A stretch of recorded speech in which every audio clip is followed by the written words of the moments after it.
All right, everybody. I think let's jump in. I am Gabi Conacher. I am the co-founder of Deep Connections and the executive director, and been doing this for about 5 years. I have a son who's 12 years old and has SCN8A-DEE. And this Deep Connections has really been a passion project for me to help families and support families and empower families with resources that really are targeted at what we struggle with in our lives. So at the end, just know I'll be sending out a survey, and we'd love to hear about your experience today, but also if there are other topics you want us to cover in the future. Quick reminders, a little bit of housekeeping. We are recording tonight's session. It will be made available within a few days on our website, and we will share that link. If you are joining in listening mode, don't have to worry. You're not on camera. You're not. We can't hear you. So keep doing what you need to do as you're listening. I imagine most of you are multitasking because that's what all of us do. Um, and we'll share a little bit more at the end about other upcoming deep stuff we'd love for you to participate in. And there will be time for Q&A at the end. So if you want to get it down and make sure you don't forget it, just drop it in the Q&A.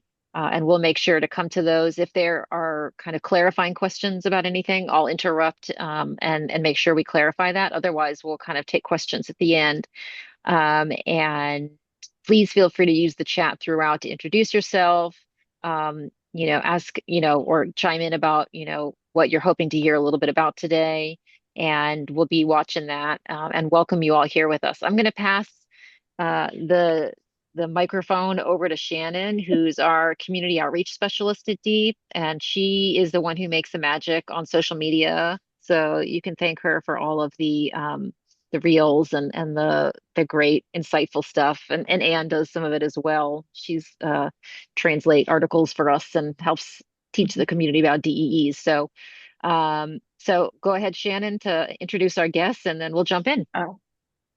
Hey everyone, I get the pleasure of introducing both of these lovely, very smart, intelligent women that are going to hopefully give us a lot of great advice and practical tools tonight. I'll first start off with Amanda. Well, both Amanda and Anne are licensed marriage and family therapists, and so they really do know what they're talking about. You can trust their advice. And then also, um, Amanda is a PWS mom, Prader-Willi syndrome mom, so she gets it. She lives life just like most of us, um, with a disabled son. And yeah, I'm just super excited to hear her insight. If you're not following her Instagram, please do. She's always sharing just you read it and you go, oh yeah, that thought has been in my brain before.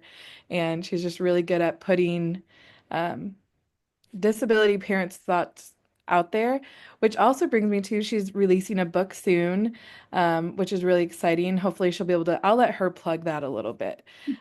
And then, of course, we have Anne joining as well.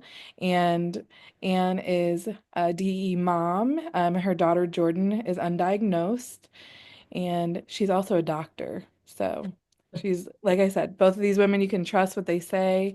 And we're just really excited to hear what you guys have to share with us today. And please, if I left anything out, please feel free to add to my introductions, which I'm sure we always love talking about our kids. So we'd love to hear more too. So, okay, take it away, ladies. I'll mute myself now. Shannon. Um, well, thank you guys for all being here. And when the four of us met to kind of discuss like what should we talk about, what would be something that would really kind of apply to everybody, and we all instantly agreed. Like it feels like marriage, relationships is such a it just kind of feels like one of those things, I don't know about for you guys, but it often gets put to the back burner, right? Like we are dealing with so much. We're dealing with our children's health and our own emotional state and advocating and navigating this world that oftentimes it feels like the relationship that's, one of the most important relationships for us with our partner is one that often gets, traumatized and just like really thrown through the ringer as we're parenting a child. So, um, let's see. So to begin with, I just want to ask each of you to kind of going into this, just pause for a second and, if you want to write this down or if you just kind of want to reflect on this. Just get yourself in the mindset of thinking about yourself, your marriage, your relationship. And you're going to hear a lot of things today. Some of it may apply, some of it may not. But what Ann and I want people to walk away from this is with some self-awareness around your marriage and some self-awareness around your tendencies in your marriage, whether they're the healthy ones or the not so healthy ones. And sort of like how maybe a bit of a roadmap on how you can improve your relationship. So I'll ask you these questions, and if you feel brave, you can pop it in the chat. If not, that's totally fine too. You can just kind of like think about it. But how has parenting a medically complex child impacted your marriage? What has brought you and your partner closer? What has created a divide in your relationship? How have you been hurt by your partner over the years? And how have you hurt your partner over the years? I want you to sort of just invite yourself to be honest, invite yourself to put your defensiveness to the side and take a moment to just sort of examine, where is your marriage right now? Where are you right now? Some of us are coming in maybe really bitter, really resentful, really in a lot of pain. Some of us might be coming in more of a bright spot, feeling like maybe things are improving, or feeling like marriage is in a really good place. So just kind of take a second to check in and see what's coming up for you. So I want to kind of start in the beginning. And again, I know all of us are at different journeys. Some of us have been married. I've been married, it's coming up on 20 years next month. And then there's probably people that maybe have really little kids and are, maybe newer to marriage and newer to parenting as well. So I think one thing to think about is you come in as when we got married, right? We all sort of had this ideal of what our life would look like. And oftentimes I think it's safe to say that none of us really expected that our marriage would include a child that's disabled with high support needs. That is something that, when we're saying those vows, when we're picking out our partner and dating early on, that is something typically that we do not maybe put in the mix. We can call that privilege. We can call that ableism. We can just call it ignorance, not knowing, right? But nonetheless, here we are this many years later, parenting a disabled child with high support needs. And within that process of becoming a parent, there's often trauma. There's often medical trauma. There's a lot of anxiety. There is really, really scary moments where we feel like, okay, this is not how I expected it being. This is not, the honeymoon phase. It's far from over. And so I always say when I'm working with couples, I have three clients in the room with me: partner A, partner B, and the relationship, right? And as a couples therapist, we're in tune to all three of those moving parts. And in this situation, we're thinking about how partner A and partner B respond to trauma, right? Whether we want to use the word trauma or simply complications, grief, difficulty. How have you responded to what it means to have a disabled child, and how has your partner responded to that? Right. I think all of us would admit that parenting a disabled child changes us. It brings out some of our strengths. It brings out some of our biggest weaknesses. And when you're like, I'm living life with this person, this is my partner, this is my co-parent, that can set you up for some real complications because you might deal with the, many, many issues that have come up. You might deal with them differently. Also, it's important to ask, like, what baggage are you bringing in to the relationship from the beginning? So I would ask kind of, maybe more deeper questions. How was sadness handled in your family of origin? How was anger handled in your family of origin? Were you taught that it's okay to talk about hard feelings? Or did your parents really say, pull yourself up by the bootstraps and keep going? So the more self-awareness we can have around our family of origin and sort of like what we're bringing in, the more likely we are to be able to see kind of why we are wired this way. This therapist, Alexandra Solomon, that I really look up to, she's made this analogy once that it's like she was working with this couple and the in a heterosexual couple, the female partner got so mad because her partner kept leaving the toilet seat up. She's so mad about it, so mad about it. And very quickly, kind of that chain in her brain went from, when you leave the toilet seat up, you don't listen to me and you don't care about me. Suddenly, the toilet seat being left up meant you don't listen to me and you don't care about me. So every time that seat went up, when she went to use the bathroom, she thought, there he is again. He doesn't even care about me. Right. So we can see how very quickly something that our partner does can trigger this sort of like deeper part of us.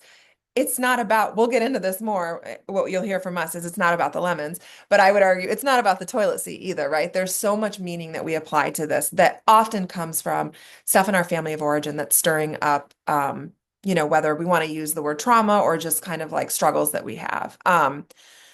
This is where the big component of resentment kicks in. And I don't know about you, but as I mentioned, I've been married 20 years. Resentment is something that my husband and I have really had to work through. And we'll get into more like roles and that kind of thing in this presentation. But very quickly, resentment can become this huge factor in your relationship that can lead to bitterness, distance, isolation, loneliness, all of these really big factors that can really tear a marriage apart. And another just like really practical thing that we all struggle with is simply a lack of time to focus on our marriage. Like, where is the time? I was recently working with a couple and their child had a really significant disability that required truly 24/7 monitoring. And there was a nurse, I think, one night a week. Besides that night when the nurse was there, mom and dad had to switch times of staying up with your child all night long. Child's over a year old. This has been going on for a year. Where is time in that situation? Like when you're thinking, I'm trying to keep my child alive, where is the time to say, oh, we should go out on a date night, or oh, we haven't had sex in a long time, right? Like in terms of practicality, working on our relationship and really prioritizing that is the first thing to go, and understandably so. So I also want to encourage you to remove any judgment, as you're hearing this presentation today, and remind yourself to have self-compassion, because we're all doing the best that we can to keep ourselves alive and to keep our children alive and to try not to go crazy in the process. So of course, our marriages struggle, but that doesn't mean that we're doomed, right? That doesn't mean that that old statistic that 80% of parents of children with disability get a divorce,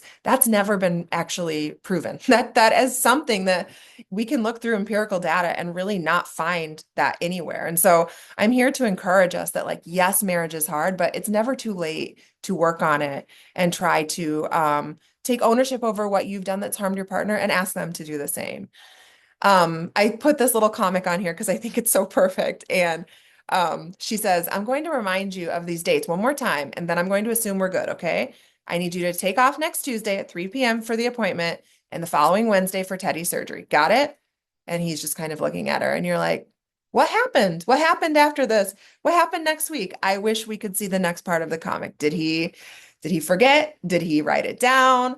What happened, right? So we can all make our assumptions on what happened there, but so I want to talk also about now the roles that we take on in marriage. And I think this is so important because, again, I'm asking all of us to just have so much self-compassion as we look at this. My son Asher, when he was first born, I just finished my master's degree. I had a huge amount of student loans.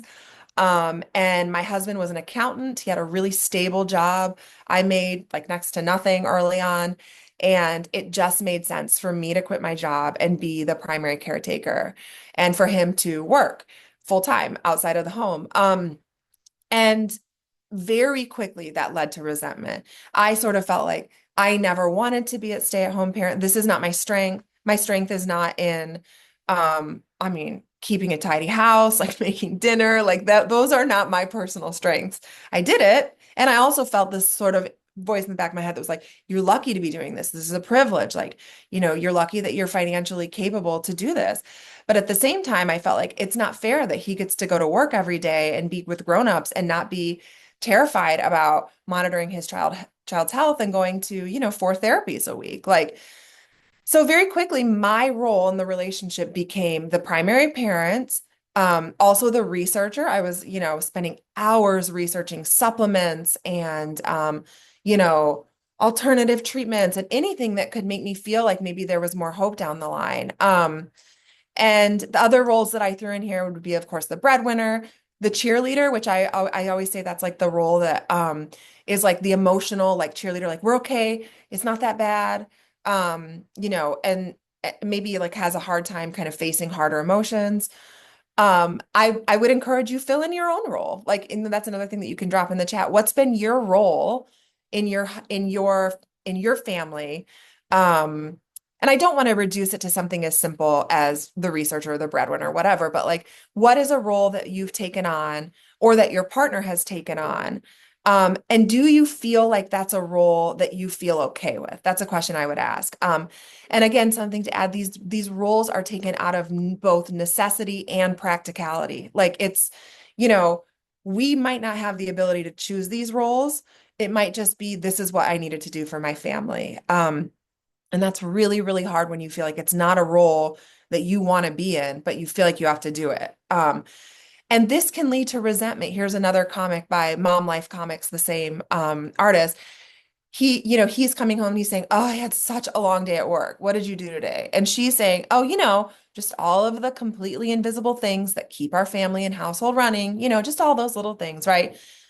I mean, don't you think like if these partners could just turn towards each other and he could say, "Thank you so much for making dinner. Like, thank you for taking care of our baby." And if she could say, "Thank you for going to work today. Like, thank you for, I know this job is hard." Like a little appreciation goes a long way. And we often get so stuck in feeling like my partner doesn't see me. My partner doesn't see the labor that I'm doing. My partner doesn't even have a clue what's going on in my day. And that's where we can start to get in these feelings of resentment.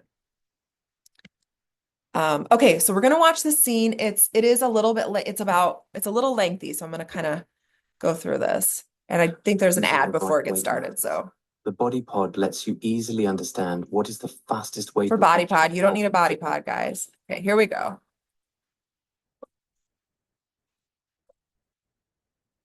I'm gonna go do the dishes. Cool. It'd be nice if you helped me. No problem. Get them a little bit later. I'm just going to the streets here for a little bit. Come on, I don't want to do them later. Let's just do them now. Take 15 minutes. Oh, I am so exhausted. I just honestly want to relax for a little bit. If I could just sit here, let my food digest, just try to enjoy the quiet for a little bit. Get some. That's what happens. And we can clean the dishes tomorrow. I don't like waking up to a dirty kitchen. Cheers. I care, all right? I care. I busted my ass all day cleaning this house and then cooking that meal, and I worked today. It would be nice if you said thank you and helped me with the dishes. Fine. I'll help you do the damn dishes. Oh, come on. You know what? No, that's not what I want. You just said that you want me to help you do the dishes. I want you to want to do the dishes. Why would I want to do dishes? Why? See, that's my whole point. Let me see if I'm following this. Are you telling me that you're upset because I don't have a strong desire to clean dishes? No, I'm upset because you don't have a strong desire to offer to do the dishes. I just did. Sir, I asked you. Jesus, Brooke, you're acting crazy again. Don't you call me crazy. I am not crazy. I call you crazy. Just I didn't did. call you crazy. No, I didn't. I said you're acting crazy. You know what, Gary? I asked you to do one thing today, one very simple thing, to bring me 12 lemons, and you brought me 3. If I knew that it was going to be this much trouble, I would have brought home 24 lemons, even 100 lemons. You know what I wish? I wish everyone that was at that goddamn table had their own little private bag of lemons. It's not about the lemons. Well, that's all you're talking about. I'm just saying it'd be nice if you did things that I asked. It would be even nicer if you did things without me having to ask you. Well, I do seem to remember doing something for you this morning without you asking. Gary, come on. I'm you know what? serious. No, I'm serious. I really am. Come on. You knew I was working today and I made that meal, and you could have thought to yourself, you could have said, I think I'm going to get Brooke some flowers. You said on our very first date that you don't like flowers, that they're a waste of money. Every girl likes flowers, Gary. You say that you don't like flowers. I'm supposed to take that to mean that you do like flowers? No, this is not about, you're not getting it. You're not getting this, Gary. Okay, it's not about the lemons. It's not about the flowers. It's not about the dishes. It's just about, how many times do I have to drop hints about the ballet? You know I can't stay. Brooke, come here. We talked about the damn ballet. I hate the goddamn ballet. You got a bunch of dudes in tights flopping around for 3 hours. It's like a medieval techno show. It's a nightmare. I sit there in the sweat. The whole thing. I do it. Wondering when the hell's the goddamn nightmare gonna end? Go to a damn ballet. It's not about you loving the ballet, Gary. It's about the person that you love loves the ballet, and you want to spend time with that person. Not when they're at the ballet. Okay, forget the ballet. Forget the ballet. We don't go anywhere together. We just went to Ann Arbor together. To Ann Arbor, to the Michigan Notre Dame game. You think screaming drunk kids and leprechauns doing backflips, that's fun. That's fun for me. Come on, man. I did that for you. How do you show up for me? I'm up on the bus every goddamn day for you. Come on. I'm busting my ass to be the best tour guide in the damn city so I can make enough money to support both of us, and hopefully you won't have to work one day. I want to work. All I ask, Brooke, is that you show a little bit of appreciation. That I just get 20 minutes to relax when I come home instead of being attacked with questions and nag the whole damn time. You think that I nag you? That's all you do. All you do is nag me. The bathroom's a mess. Your belt doesn't match. Hey, Gary, you should probably go work out. Nothing I ever do is ever good enough. I just want to be left the hell alone.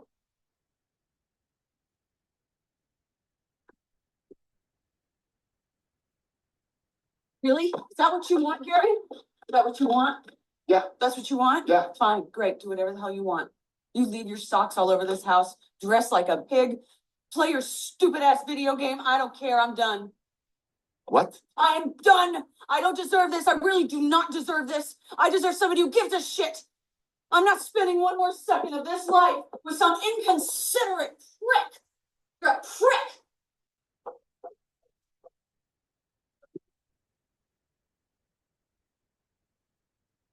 All right, I'm gonna stop that there. Okay, that gets me to the mental load. I love that scene. Anne reminded me of it today, and I just think, I don't know about you guys. I just swear I've had that fight. I've had, maybe not to that extent, but on like a micro level, I've had that fight so many times with my husband where it feels like it's not about the lemons, it's not about the ballet, it's about loving the person, whatever. So, which brings me to the mental load. Do you all are you all familiar with this term, the mental load? It feels like it's pretty common nowadays. But it's sort of like all of those unseen, invisible things that we do. I always like to use the example of toilet paper. The toilet paper doesn't reorder itself, right? Somebody has to go online and order it or go to the store and pick it up. But somehow magically, there's always toilet paper. Who's the person that's reordering the toilet paper? Who's the person that's getting the toilet paper, right? So the mental load is the planning, scheduling, remembering details, anticipating needs, making decisions, and monitoring progress. And with raising a child with a high support needs disability, there is a huge mental load. When is the next specialist appointment? Have we reordered medication? What's going on with our health insurance? Like I can off the top of my head think of so many examples of the way that this parent population, our mental load is just exponentially, huge because of all the many things, the moving parts in our lives. It can be cognitive and emotional, and it is necessary to run a household. My question is, how can we share the mental load? What does that look like for couples? I think that's a really hard question to answer. One thing that I will say that I found in working with couples and just even in my own marriage is that a lot of times, let's again say like in a heterosexual relationship, it is common for the women to take on the mental load for whatever reason. And I don't want this to be a situation where it's like, oh, men aren't doing it. That's totally not it. But I think for some reason, we take it over. We are in charge of, we're the primary parent. We're in charge of appointments.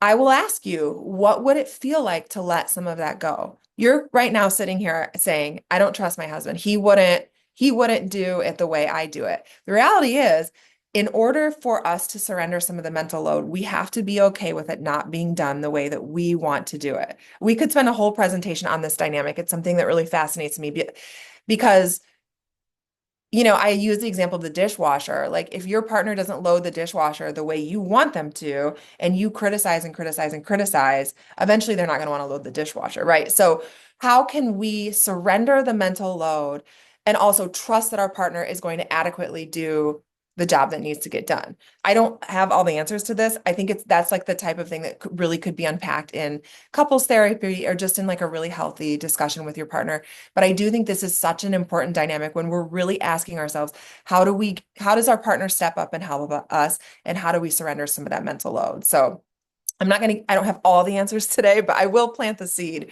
on this particular issue. Okay, Anne, I'm gonna hand the microphone over to you. I feel like I just said so many things. So Anne, you This are is up. great. Thank you, Amanda. It's such a great jumping off. Even as you're talking about the mental load, I'm there, like you said, there isn't one answer. And I think as I talk about connection, communication, conflict, working through conflict, strengthening the relationship, I'm probably going to reference a lot of what you had talked about because it's all linked together. I think a lot of it is trial and error, even just thinking about the roles that we take. Our roles are in many respects, like you said, influenced by our upbringing, what we envision, and then our world changes. And so we have to change and shift. And that's really hard. I love what you talked about with the primary caregiver, someone carrying so much of that and then, having to relinquish, or ask for help. And what does that mean about my ability to be a parent? The guilt that I feel, the anxiety that I might feel of letting go of some of that control, the trust that's required and necessary to be able to let go of some of that control and work collaboratively with our partner. I really want to focus on first connection and communication because I think connection in particular is such a cornerstone. When we look at marital satisfaction, happiness, quality, connection is really critical. Oftentimes we talk about things, related to sex or intimacy. These can be reflections of connection. And it's no pun intended, a hot topic to talk about sex, sex frequency, the change in sex lives when we go through any transition, any stressful time, any life adjustment. And I think, sex and intimacy are different. They're related, but they're different. Connection being the root for both. But intimacy is really getting at that vulnerability, that place where, I can allow myself to be seen. I can share, my thoughts, my feelings, allow myself to feel exposed and trust that that's safe with my partner. With everything going on as the connection, may ebb and flow. If I don't feel that safety, I'm less likely to be comfortable stepping into that space. And that intimacy can decrease over time. And so finding ways to build connection is really important. What are the barriers? When I wrote that question, I have to tell you, I thought, what are the barriers? Everything we have just been talking about, thinking about what it's like to try to raise a child, with significant disabilities and medical complexities, the anxieties. I think talking about resources and communication is, one place to think about what the barriers are. And before I get into specifically the resources, I do want to talk about or show a video quickly. Some of you may have seen it. It's a Brené Brown video. So I'll let Amanda play it real quick and then we'll circle back.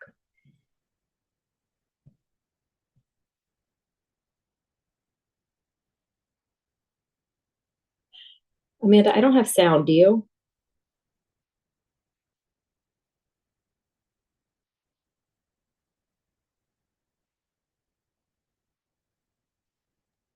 I was muted, guys. Still gets me every time. Here we go. Everyone says marriage should be 50-50. It's the biggest crock of bullshit I've ever heard. It's never 50-50. Yeah. Ever. And so what we do is we quantify where we are. So if Steve comes home and he'll be like, I got 20. Just in terms of energy. Just energy, investment, kindness, patience. I'm at a 20. And I'll be like, I'll cover you. I got you, brother. Like, I'll pull the 80.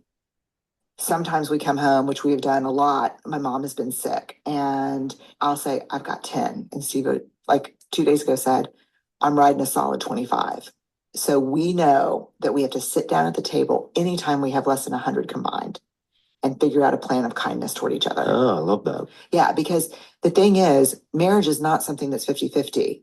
A partnership works when you can carry their 20 or they can carry your 20. And that when you both just have 20, you have a plan where you don't hurt each other. Thank you.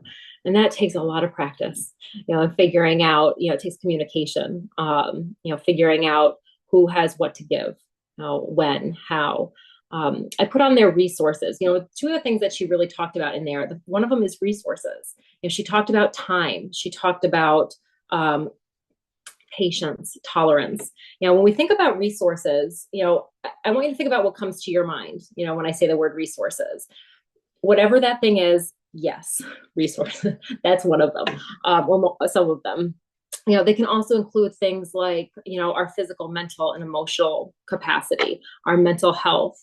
It can include finances. If we are in a position to be able to, hire somebody once a month to come in and clean our house, that might take a significant strain off of us. Not everyone can do things like that. And so figuring out, how we're allocating our resources, how much resources, we have.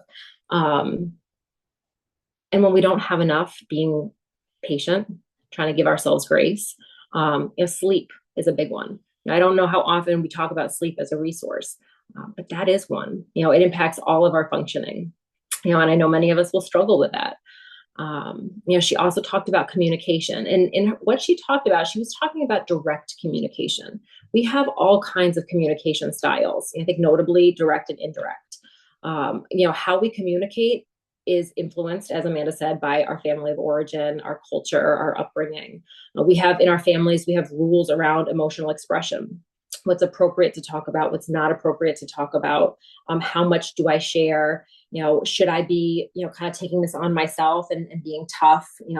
I love that image that I put in there, because I think, there's this idea that, I'm fine, right? Well, what's behind that? And if somebody asks me, if my husband asks me how I'm doing, do I feel like I can tell him? Do I trust that he can take what I have to share? Do I trust that it will be held and handled with care and kindness, or responded in a way that's meaningful to me? Because that's the other thing. In every communication, there's a sender and a receiver. And I'm going to talk about conflict in a minute, but this is also why there's such prevalence of conflict in families and conflict in marriage, because we know each other. We know each other well. And in some respects, it's our safe space. So I feel like I can show myself and be myself with him in ways that I might not with other people. Now, when I'm going through a hard time, stress, anxiety, trauma, something really significant, there are parts of me that might come out that I would not show elsewhere. And that might not be well received. It may not feel as comfortable. It's going to shake and disrupt the system a little bit. But I think working through and being mindful of, Amanda had talked about that self-awareness. What am I feeling? How am I communicating it? Is what I'm communicating what I intend to communicate? Because we cannot not communicate. Body language, nonverbals, tone. And that can be really challenging, depending upon, how it's going. Will you go ahead and move the slide? Thanks, Amanda. Okay. So, and it kind of just leads me right into the conflict. Stress increases conflict. And one of the things that I really do want to emphasize too is that conflict in relationships is healthy. It's inevitable. It's not in and of itself a bad thing. How we navigate it and how we manage it, that's where we can run into difficult situations. One of the things that I think is important to be mindful of is that when we have increased stress and we have conflict in the relationship, we might miss bids for connection, and so I'm going to talk about that a little bit in the next slide. How do we promote connection? How do we strengthen the relationship where we can, how we can? But let's say, for instance, I've been really stressed and, all week long I've been kind of complaining about, how messy the house is. Well, let's say my husband gets home and he decides to do something nice and clean the bathroom. Well, if I'm really stressed, I'm fuming about something, I'm dysregulated and I don't notice, right? That could potentially hurt his feelings, right? He tried to do this nice thing for me. I missed it. I missed the bid for connection. There are overt ways to give bids for connection, flowers, a kind word, asking about the day, things like that. But there are sometimes, more subtle things, jokes that are made that might not land if we're stressed or angry or having a tough time. And when we're having a tough time, we're more apt to engage in unhealthy communication patterns. So things like using criticism, blaming, defensive-ness, contempt, which can be, particularly toxic in relationships. Contempt is really kind of getting at this longer term disgust, toward our partner. It could be withdrawing or stonewalling. It could be displacement. That's the other thing. And I think why Amanda, talking about that self-awareness is so important, because if I'm going through a really tough time, or we just got some really horrific news about, our child, where am I putting that? How am I coping with that? Is that coming out in a healthy space? Am I processing it in ways that are healthy, or am I taking it out somewhere else, on someone else? Is it coming through in my communication? Is it coming through in my actions and my behaviors? Am I withdrawing? And I think this is where, marriage, is sometimes, or relationships are sometimes referred to as a dance. We talk about this dance. Each person, as Amanda talked about, are coming in with their own histories, and then navigating both what they're going through, what the other person's going through, and how they're dancing together. And that's can be really hard when we're going through all the things that we're going through, in the rare parenting world. It's not about the lemons. This is where so often, arguments are not about the content that we're arguing about. I love the other story about the toilet seat. They symbolize things, especially if they're reoccurring arguments. And I think one of the things that's really interesting, I'll just, kind of take pause with this, is that opposites don't attract. Complementary styles attract. And the things that attract us to our partners are also often the things that will irritate us about them, that will get under our skin, that will annoy us. And when we are particularly stressed, and our system is sort of, kind of getting tenser and tighter because of all of the demands, all of the things that we're working to try to navigate, we're more apt to have these arguments that are not about the lemons or I was talking to somebody earlier about how, arguments that are had are often not about parenting, for instance. They're about little things that are just nitpicky annoyances, and so it's figuring out, okay, so what is it really about? And it's not the content, but the emotion behind it and what that symbolizes, what that means for somebody. It's about mattering. It's about feeling appreciated. It's about feeling seen and validated and understood and supported and loved. I think in a relationship, we talk a lot about how important it is for each partner to feel appreciated, respected, acknowledged in what they're doing. So oftentimes with these conflicts, it's not about the lemons. So I want to talk a little bit about conflict resolution, and I'm going to talk in just a second about repair and strengthening a relationship. But I think when we talk about conflict resolution, it's important to recognize that we all have different patterns and processes and styles of navigating or dealing with conflict. Some folks are really conflict avoidant. It makes them very anxious. It makes them very uncomfortable. And there's this tendency and desire to withdraw. Some folks, it's almost the opposite. It's very anxiety provoking to just sit with it. We have to resolve it right away. Other folks may want to just completely dismiss their needs and, people please. Other people may be all set with ending the relationship just because I can't, this is an unsolvable problem and we're not going to move forward and we're gridlocked and that's it. We have different styles, we have different strategies. And so understanding both what ours is and what our partners is important, and then figuring out how to cope with them. So for instance, if one person has a preference of taking time, after a conflict, taking time, processing, the other person really likes to solve it right away. Figuring out how, as a couple, to navigate that. Maybe it's for one, using some, coping strategies to help manage the anxiety while they're waiting for their partner. Maybe it's coming up with an agreement when they're not in the middle of the conflict about when they'll come together, and how they'll work through it in a way that works for both. But just knowing that everybody has different conflict resolution strategies can be helpful, as it can sometimes perpetuate the conflict. Thanks. We go to the next one. Okay. So how do we reconnect after periods of disconnect? There is a marriage and family therapist who, talks about how it, like I said, it's not the amount of conflict, it's how we resolve it. It's how we work through it. That really is connected to how people experience marital satisfaction, and overall, happiness in their marriage, and at the foundation of it is a friendship.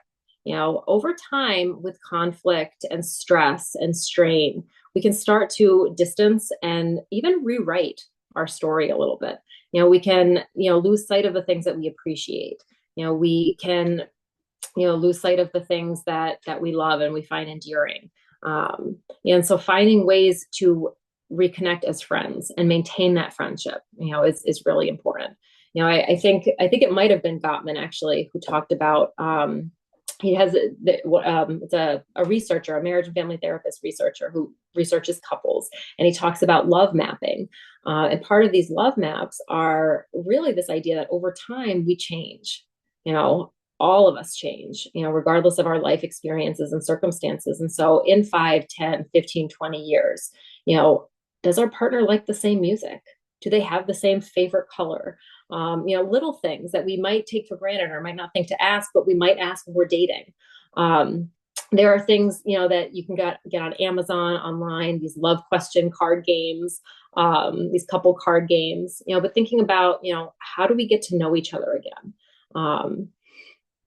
Also trying to learn how our partner receives love. Some folks may have heard of the 5 love languages. This is one example.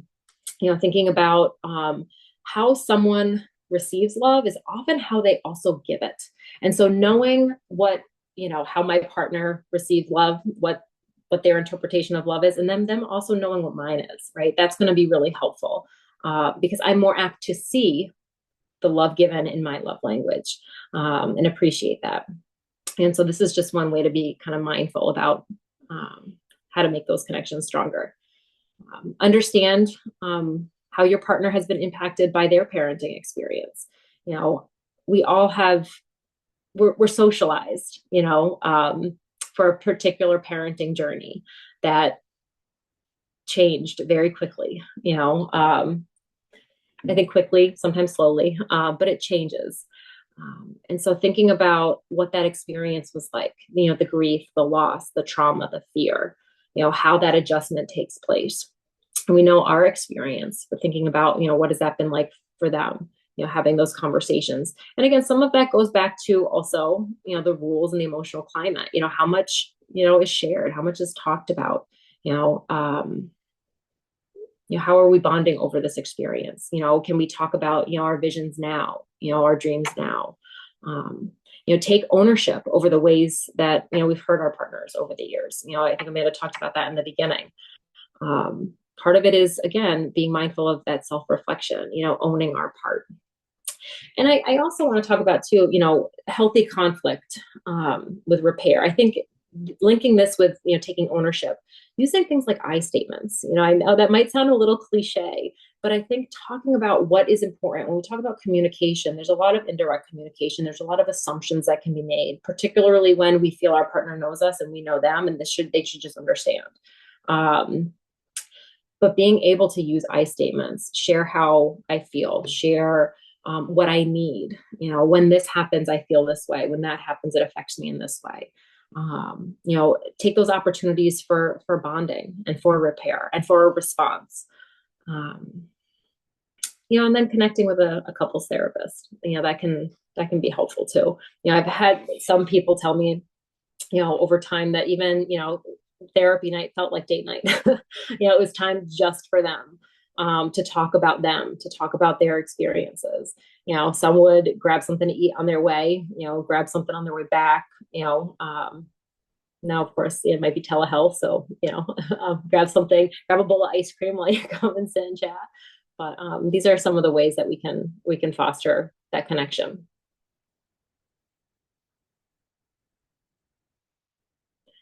So I think now we can open it up for questions. Amanda and I had talked earlier, and we created some book recommendations that folks might find interesting. Fair Play by Eve Brodsky. I only say this because I love you. Getting the Love You Want. The 7 Principles for Making Marriage Work. How to Handle More Than You Can Handle. Pre-order now. And I'd love if Amanda would talk more about that. And then, the 5 love languages, Hold Me Tight, and Mating in Captivity. So I think, now we can, maybe Amanda, if you want to share a little bit about your book, and then we can open up for questions. Sure, yeah, I can just share like a quick minute on my book. Actually, I just got a copy. It's right here. This is my first advanced reader's copy that I just got a couple weeks ago. But really the book is about, I always say, like, the book is not a handbook on how to parent a child with a disability. It's a handbook on how to manage your emotions while you're parenting a child with a disability. All those things that come up from the beginning all the way to parenting a disabled adult child. And then in the second part of the book, there's chapters that are more applicable to, like, not as much about parenting, more about us as individuals. So like fostering your marriage, the decision to grow your family or not grow your family, all the different ways that our family planning is impacted by having a child with a disability, siblings, how are siblings impacted by having a disabled child. And then the last chapter is my favorite chapter, and that is about rediscovering yourself. Kind of a lot of what we talked about today, that self-awareness. How have I changed through this? Where do I find my meaning in life? Who am I? Who am I in the aftermath of kind of this huge experience in my life? So, I did put it on here as a resource only because the marriage chapter really it was one of my favorite. It was probably my most favorite chapter to write because I'm a couples therapist. And I just feel so passionate about the fact that we can still have strong marriages. And I'm just like over this cliche that like marriage has to be terrible because you have a child with high needs. And I just think like we can make space for connectedness and togetherness. And it takes two. Some of you might be sitting here in this today being like, yeah, my partner's not here. It can't be a one-way street. And that's right. And we see you and like honor that for sure. So anyway, that's my pitch on the book. There's actually, if you follow my Instagram, follow tomorrow. There's going to be a sale somewhere, and I'll tell you about it tomorrow. Like, not allowed to say it right now, but anyway, that's all. That's great. Thanks, Amanda. I was just reading through the chat, and I do want to open up for questions. I think I just want to comment on something that I see in the chat that we had talked about earlier when we touched base, and I forgot to mention. I think reading about how lives become so transactional, and I think you touched on this with the mental load as well. But things get so busy. There is more to do than even time or space to talk about it here in a given day. And I think finding the ways to build the connection into that space. And it doesn't necessarily have to be a date night, because I think for so many that feels unrealistic. It's maybe a simple text, or carving out,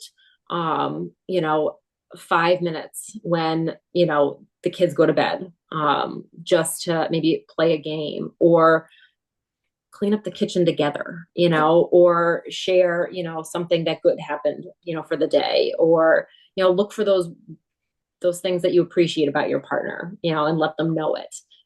There's a lot of ways to get creative with it, because I think it's hard. It's hard work. Yeah, I was telling Anne as we were talking about this earlier today, my husband and I have started, like, Asher's my son. His bus comes at like 7:20, and then we have to go wake up the other kids at like 7:30. So there's like a 10-minute block there where we just sit on the couch and we talk about our day, we chat, we drink our coffee, and we've really been trying to do it like every morning. And I've been surprised at how it's like really made me feel connected to him, and just 10 minutes a day. It's truly unrealistic, to think that you're going to have an hour a day with your partner with kind of the load that we're all carrying. And so looking for just small places, I do think that can make such a big difference. Mhm.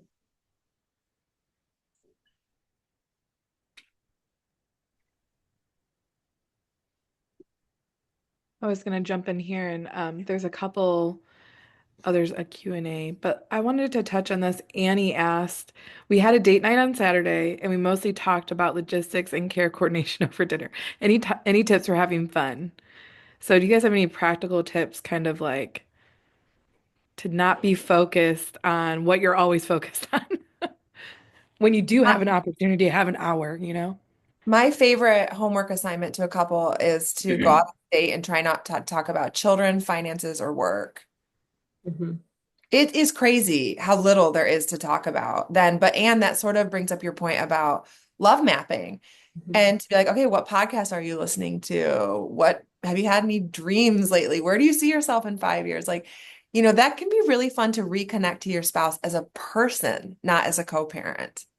And I will say that one of the books, The Seven Principles for Making Marriage Work, that's what that came out of. And in the back of that book, there Mhm. are a list of questions, a sample love maps that people can do. But I think, someone, Annie, I think you even posted the fair play, playing cards. There are a lot of ways, I think, to try to get creative, but it is hard.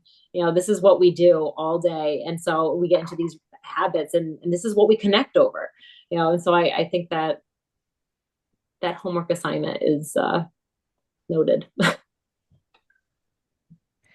And then in the Q&A, someone asked advice for persuading a partner to consider couples therapy. Their partner is not open to it.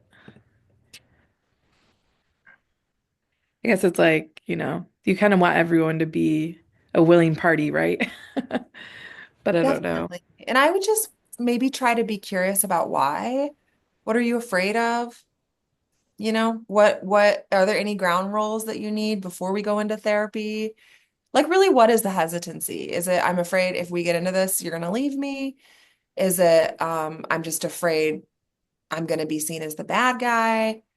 Like, can you approach it with compassion and curiosity? Um, but yeah, I mean, I don't know if the partner's like, no, I'm absolutely not going. That is a really hard position. And then we did have another kind of question earlier in the chat asking, it looks like they're already divorced, but now even as a co-parent, they can't agree on a lot because of Um, diagnoses are ignored, are not accommodated, refusal to medicate, just different, like they're completely on different fields when it comes to medical decisions, it sounds like, which is a big thing with parents like us, you know. I don't know if you guys could touch on that at all or any insight.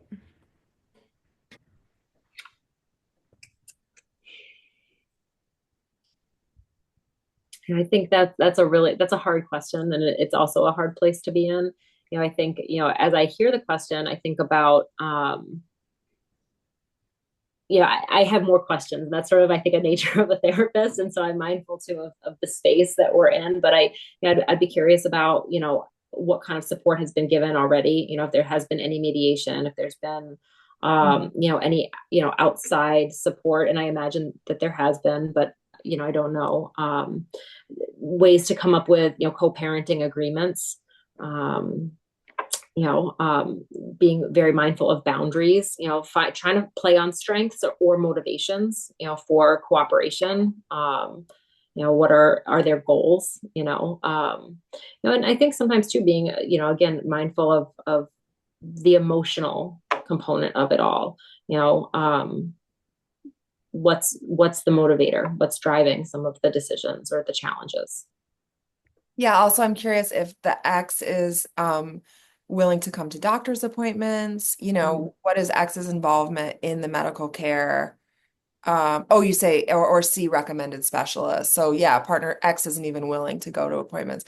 That is really a tough spot. And it just feels like, because yeah, like as we were saying earlier, like some of these things don't matter. Like, okay, how you do the dishwasher, it doesn't matter.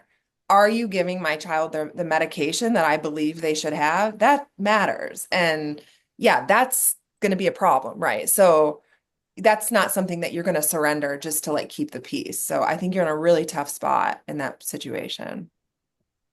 Also, I'm really glad you're not married to that person anymore. So feels like a strength, you know? Yeah. I also think, being mindful of, putting in this case, a child first. When Yeah. you talk about if there are safety concerns or health concerns and medication isn't being administered, and, for some of our kids, this medication is life-saving and critical. So things like that too, to be considered. Okay, if anyone has any more questions, you can go ahead and put them in the chat. I was thinking of one. I know we talked about how to have fun on a date, but I guess could you guys give us some homework, maybe to do in the next couple days or something like, I know Annie had also mentioned like the opposite of having fun, like maybe we actually take this opportunity to talk about some hard things or I don't know, like I know so many times when you have some time, you go, okay, do we talk about everything that's been bothering us, or do we just kind of put that aside and, have fun or try to connect, Because sometimes when you start talking about the hard topics, like does the complete opposite, and now you feel like you've wasted your hour you have together or whatever. Um, One of the things that, Amanda talked about homework assignments, I used to like to do with couples is have them each think of some arbitrary number, 3 things that they're going to do for their partner that week. And their partner has to, without knowing what they are, they're not to share what those 3 things are. Their partner has to pick them out and identify them. What we see is what we get more of. So if I'm now starting to look for things that I appreciate, if I'm starting to look for the ways in which I think my partner is showing me love, I'm going to see more. And so oftentimes, even if the assignment is pick 3, people will come back with, several, like, or things that like, no, did I do that? So that can be a fun one. I love that. I also love to give the one where each partner makes a list of 10 things that their partner does that make them feel loved.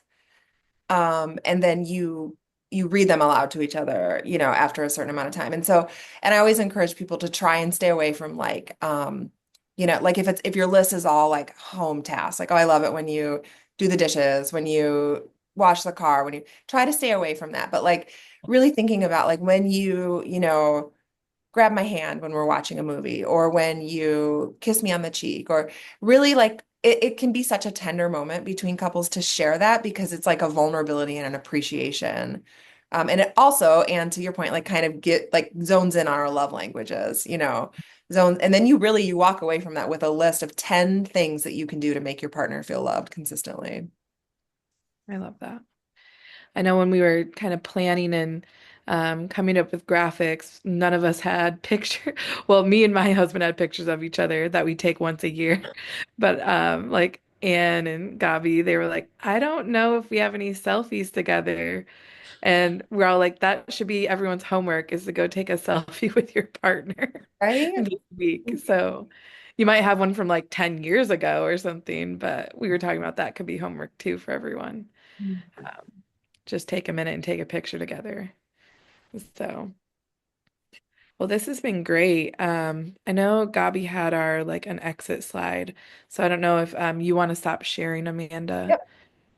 And then if anyone has any other questions, please feel free to drop them in the next couple minutes. Yeah. Just seeing if These there's are a couple more great. comments in there.